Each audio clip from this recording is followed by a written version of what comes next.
So let's start getting into the 5 covenants, because Sorry. I'm just making the connections now. Repentance and sacrifice. Boom.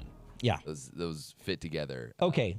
So let's get into that, because I love the law of the gospel, and I love and that's probably my favorite part, because and maybe I'll mention this while we're still on that topic, is there's the 5 covenants, right? And you have obedience and sacrifice, and then you have the law of the gospel.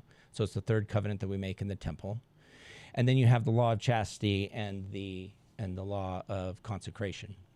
Well, you'll notice that the law of the gospel sits right at the very center of the temple. And at the very center of the law of the gospel, you have Jesus Christ handing us off to God to make the covenant.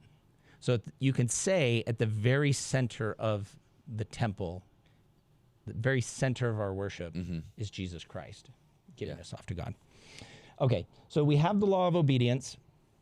And why have you done your notes like this? I'm just... So the way I've done these notes is it started out as just kind of like a line, right? Like I wanted to see this as an equation, like a squared plus b squared equals c squared. You know, and I wanted to quantify it.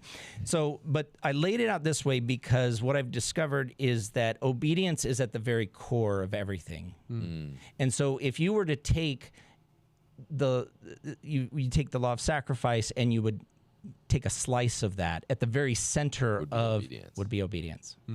Okay, so I like that. So it's like a telescope that expands outward but also goes forward. It's like layers on the iron rod. Layers on the iron rod. Wow, that's cool. And so this is why it's very difficult to talk about the law of consecration, because the law of consecration includes all things. Because that's the end of the line, right? And so if you were to take a slice of the law of consecration, it would have everything involved there. So obedience is like the easiest talk to give in church. You know, it's the cleanest. So law of sacrifice, obedience, sacrifice, and the law of the gospel, these all fall under the Aaronic priesthood. Inside the temple, it's like we categorize the covenants by the law, or the Aaronic priesthood, and then the Melchizedek priesthood. Ordinances. So I'll just call them that, or I'll call them the Aaronic priesthood ordinances, Melchizedek priesthood. It's not what they are, but I'm just going to, so we can categorize and talk about it. Those in the Aaronic priesthood, those of the Melchizedek priesthood. So we have 3, and really obedience and sacrifice are kind of paired up, right? When you talk about, like, they're kind of a pairing, which actually makes sense because baptism is actually the law of obedience. And so it's like we're redoing baptism as we enter into the temple, right? Which actually tells you that you live faith, repentance, baptism in order to enter into it. So you actually live this law at the beginning and the middle, and it's also at the end. Those are of the Aaronic priesthood. And then we have the Melchizedek priesthood, which is law of chastity and the law of consecration. And again, all of these things blend into each other the same way that the law of the gospel does.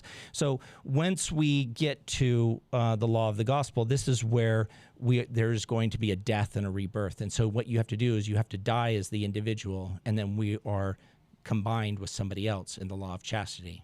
So law of chastity isn't just don't have sex. It is have sex.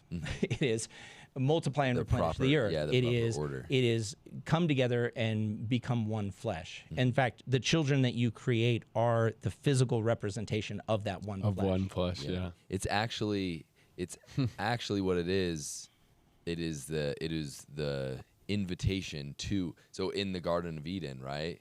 When he said multiply and replenish, that's the law of chastity that was given in the Garden of Eden. The law of chastity isn't a negative commandment. A lot of people think it's a thou shalt not. Because that's how we look at commandments. But it's actually a thou shalt. Thou shalt multiply and replenish the earth with a man with a woman, woman with a man, right? And that's what it is. It's a positive commandment. And if you look at, I think a great way to look at it is you go through the proclamation on the family. That whole thing is the law of chastity. And so it gets into how to take care of children and your responsibilities to the children. Because once you have these children and bring them up, right, then those are the people that you live the law of consecration with. So that's how it blends into the next thing. So then it's like these children become older and older, and it's like you're trying to live. And then with your family, you're building that law of consecration. Yeah. Okay. So, and then it becomes larger and larger. Like ultimately, when we try and live the law of consecration in our wards, and we're trying to become one as a group, well, we're doing that all with the children of Adam, right? Mm-hmm. So it's like we are all brothers and sisters living this whole law. Because that's sorry, real quick. I just want to say this law of consecration thing in the family. I really love that the family is the model for the rest of Zion. Because if you think about it. And, you know, it's obviously more nuanced in real life, but if we were just to break down the idea, like you have the father who is out gathering the resources, brings them to the mother, and the mother distributes them among the children. The father is consecrating all that he brought in. The parents are consecrating all that they have to their children. Their children are not earning what they are being given. It is something that's been consecrated wholly by the parents to them, and that's what Zion is eventually. Yeah, that's cool.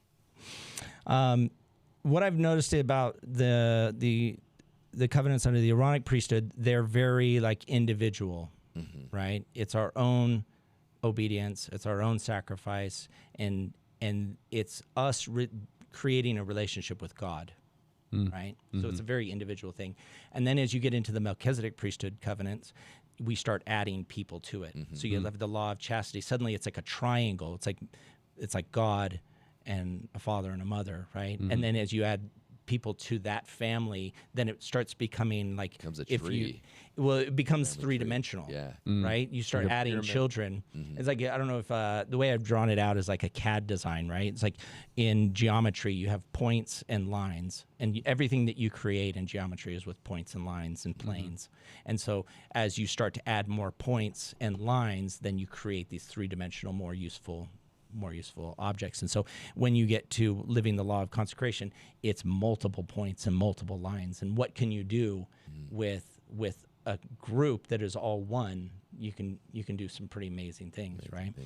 And the law of consecration, the thing to understand about it, and there's a little key phrase I think in the temple. It says the law of consecration is associated with the law of sacrifice and the law of the gospel. So if you think of the law of consecration as living the law of sacrifice and the law of the gospel, but doing it as a group together, that's what the law of consecration is. And there's the two great commandments I also found have association with this. So what's the first great commandment? Love God. Love God. And how do we show our love to God? By loving others as thyself. Well, that would be the second. Okay. The qualifier on that, as I'm going to call it, is if you love me, keep my commandments. Oh, yeah. So loving God, the way we show our love to God is through obedience. That's like his love language. And what's the first covenant in the temple? Obedience. So it's more like the two great commandments are.